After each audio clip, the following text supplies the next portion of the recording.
Hello, I'm taking on a challenge to beat every playable Nintendo published game. Welcome to the next episode.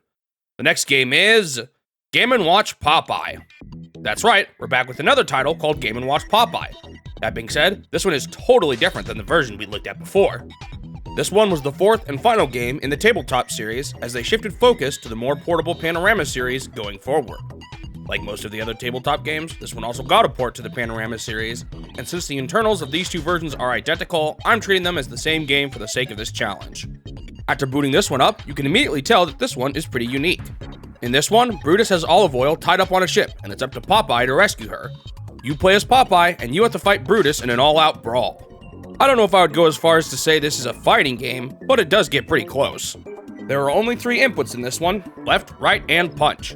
The general objective is to punch Brutus in the face and knock him backwards, while dodging any punches he throws at you. While swinging punches is as simple as pressing the punch button while you are right in front of him, dodging is a bit trickier.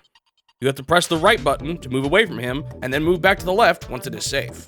Additionally, if you are on the edge, pushing the right button will cause Popeye to briefly dodge instead of moving right, since he can't move back any further. While Brutus does give some warning when he winds up a punch, I found it strangely difficult to move away in time. My best guess is that when you are mashing the punch button, there's some cooldown time before you can actually move away, so being too aggressive can seemingly cause you to get punched no matter how good of a reaction time you have. As the difficulty progressed, I often just immediately moved away after each of my punches, anticipating his attacks instead of reacting to them. Punching Brutus enough times causes him to move backwards, and the number of punches it takes to move him back increases as your score builds up. Push him back enough, and he gets knocked into the water. Doing so will earn you a bunch of extra points. Additionally, each time you do this, a can of spinach inches closer towards Olive Oyl. After knocking Brutus into the water 3 times, the spinach can is close enough to Olive Oyl for her to kick it.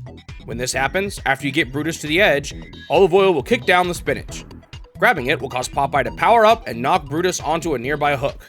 With Brutus stuck on the hook, Popeye rescues Olive Oyl and the two are reunited.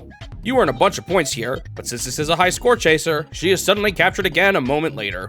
If you fail to catch the spinach when Olive Oyl kicks it down, it tumbles into the water and you missed your chance, and you have to knock Brutus back 3 more times to get another can. At first, this happened to me quite often. It takes quite a bit for the spinach can to actually drop, so I would often push Brutus into the water and reset our positions before it fell, causing me to not have enough time to make it back to the left. Generally speaking, I found it easier just to back up while waiting for the spinach and move forward once it falls down enough. While I think rescuing Olive Oyl at least once is a decent goal for this one, like most of the other Game & Watch games, your lives get refreshed at 300 points, so I decided to try and get 300 points in both game modes A and B. On my first run, it took me quite a while to figure out how to play the game, and I lost my first life pretty early. After I started to figure things out though, things started to go pretty smoothly. This one is a bit more forgiving than most of the Game & Watch games, since getting hit by Brutus only knocks you back a bit, and you have opportunities to come back before you end up losing a life. I ended up getting to 300 points with only 1 life lost, and I saw the lives refresh. While I did make it all the way to 597, the game was starting to get notably harder. It starts to get really hard to dodge his punches as it goes on. After this, I switched to Game Mode B. The big change here is that occasionally a swordfish swims by and pokes at the dock. If you are standing on the spot he pokes, you fly in the air and get sent back to the right. He only attacks a single spot on the whole dock though, and it's so brief that I found it relatively easy to dodge. I only lost 1 life in this mode before getting to 300 points, and I ended my run here. Game & Watch Popeye for the Tabletop and Panorama, complete. On to the review. This one feels pretty drastically different from all the other Game & Watch games. Instead of focusing on a bunch of repeating patterns you have to manage, you instead have more of a back and forth brawl against a villain. While it was nice that they did something so different this time around, it does feel a bit janky, especially when it came to dodging Brutus's swings. It's not all that complex either, so while it feels fresh initially, it starts to get repetitive pretty quickly. I gave the game a 6 out of 10. Thanks for watching the video. If you want to see more of these in the future, make sure you subscribe to the channel so that you won't miss out on the next one. Also leave a like if you enjoyed it, since it will help the channel grow and motivate me to continue this series.